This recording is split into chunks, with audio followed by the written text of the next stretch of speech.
When building their own streaming companies, many entertainment studios ended lucrative licensing deals with Netflix. That they missed the money too much.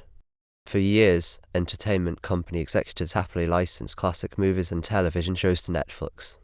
Both sides enjoyed the spoils. Netflix received popular content like Friends and Mona, which satisfied its ever-growing subscriber base, and it sent bags of cash back to the companies. But around 5 years ago, executives realized they were selling nuclear weapons technology to a powerful rival, as Disney's chief executive, Robert Iger, put it. Studios needed those same beloved movies and shows for the streaming services they were building from scratch, and fueling Netflix's rise was only hurting them. The content spigots were, in large part, turned off.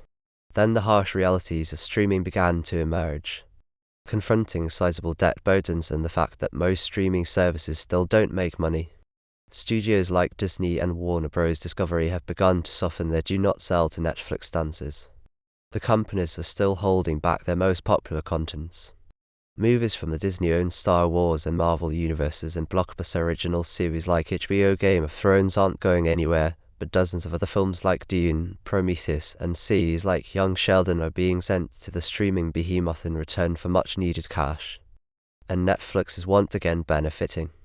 Ted Sarandos, one of Netflix's co-chief executives, said at an investor conference last week that the availability to license has opened up a lot more than it was in the past, arguing that the studio's earlier decision to hold back content was unnatural. They've always built the studios to license, he said. As David Decker, the content sales president for Warner Bros. Discovery, said, licensing is becoming popular again. It never went away, but there's more of a willingness to license things again. It generates money and it gets content viewed and seen.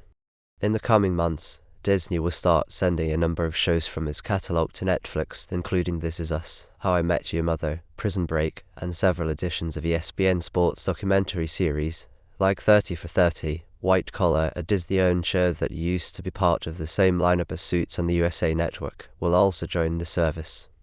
Old episodes of Suits have been one of Netflix's biggest hits this year. The popular 2000s-era ABC hit Lost, which left Netflix in 2018, is also returning next year. Jeremy Zimmer, the chief executive of the United Talent Agency, said the studio's about-face was a financial necessity.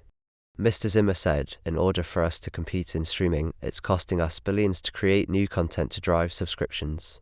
Where are we going to find the money? We have this stuff that's been sitting here. We can sell that. It's a very logical progression.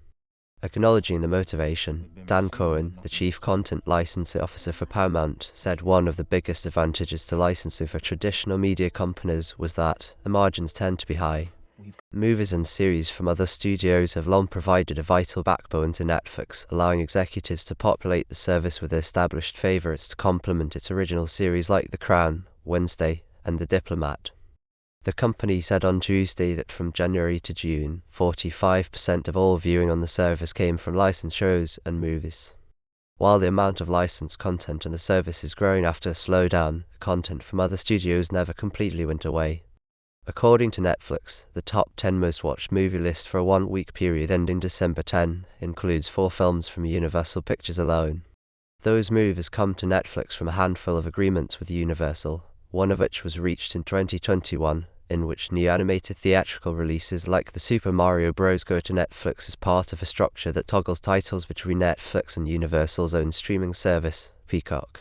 The streaming giant has a similar agreement from 2021 with Sony Pictures, whereby the studio sends movies like Spider-Man, Across the Spider-Verse, and the Jennifer Lawrence comedy No Hard Feelings to Netflix 4 to 6 months after their theatrical run is complete. Studios are also licensing content to services like Amazon, Tubi, and Hulu, of which Disney is the majority owner. And, in most cases, Netflix does not have exclusive access to the movies and series it's getting. Many titles will also be available on entertainment company services like Max and Hulu. Still, the return to Netflix is notable. When Warner Bros. Was beginning to build out its streaming service, now known as Max, in 2020, it held back content from Netflix, which was now a direct and formidable competitor. Netflix has 230.8 million subscribers worldwide, while Max has less than half that. David Zaslav tossed that policy aside soon after he took over as chief executive of Warner Bros. Discovery in April 2022. Last month, several seasons of Young Sheldon, a CBS show that Warner Bros. Produces, became available on Netflix. The series quickly found itself on the service's top 10 most watched list. Many Warner Bros. Movie titles also began appearing on Netflix recently, including the 2021 blockbuster Dune and DC films like Man of Steel, Batman vs. Superman, Dawn of Justice, and Wonder Woman. For years, Netflix had been trying to get its hands on HBO content. Though HBO had a history of licensing several of its shows, such as Sex and the City to the E! Network, for instance, or The Sopranos to A&E, the company strongly refused to license to Netflix. That abruptly changed several months ago when Netflix bought the rights to stream HBO series like Insecure, Ballers, 6 Feet Under, Band of Brothers, and The Pacific. Nearly all of the shows quickly became hits on the streaming service.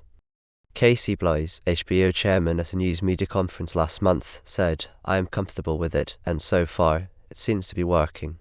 Adding that any show that has become available on Netflix has also seen an uptick in viewing on the Max streaming service.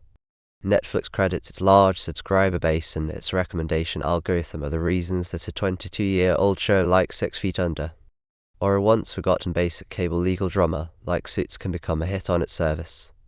Mr. Sarandos said this week, "That is a reflection of what we do best." Still, Netflix does not anticipate returning the favor.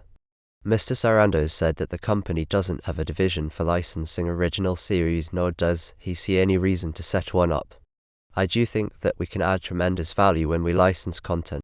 However, I'm not positive that it's reciprocal."